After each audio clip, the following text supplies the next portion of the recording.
नाजरीन, खबर शामिल करते हैं ननकाना साहब से, जहां एबीसी न्यूज के नुमाइंदा मलिक आमिर अवान की रिपोर्ट के मुताबिक ननकाना पुलिस की बड़ी कारकर्दगी, 41 लाख रुपए का माल मसरूका असल मालकान के हवाले कर दिया गया।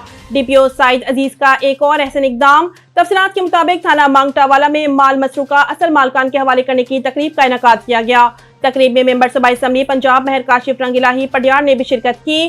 तकरीब में डकैती, राहजनी और चोरी समेत 34 मुकदमात में 41 लाख रुपए की मालियत का माल मसरूका जो मुलजमान से बरामद किया गया था, वो डीपीओ और एमपीए ने असल मालकान के हवाले किया।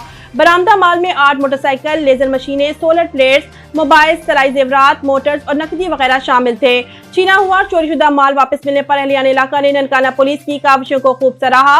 इस मौके पर डीपीओ साइद अजीज का कहना था कि एसएचओ मांगटावाला मुजाहिद अब्बास मलही और पूरी टीम की कारकर्दगी काबिल तारीफ है। वजीर आला पंजाब के विजन के मुताबिक ननकाना पुलिस अवामी जानो माल के तहफ़्फ़ुज़ में कोशा है।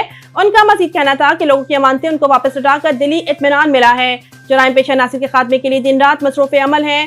तकरीब में खिताब के दौरान महर काशिफ पडियार मेंबर सूबाई असम्बली का कहना था कि लाखों रुपए मालियत की रिकवरी ननकाना पुलिस की मिसाली कारकर्दगी का मुंह बोलता सबूत है। ऐसी तकरीब में शिरकत मेरे लिए बाइसे फख्र है, जिसमें लोगों की अमानतें वापस की गईं। वजीर आला पंजाब के विजन के मुताबिक अवामुन्नास को इंसाफ की फराहमी हमारी अव्वलीन तरजीह है।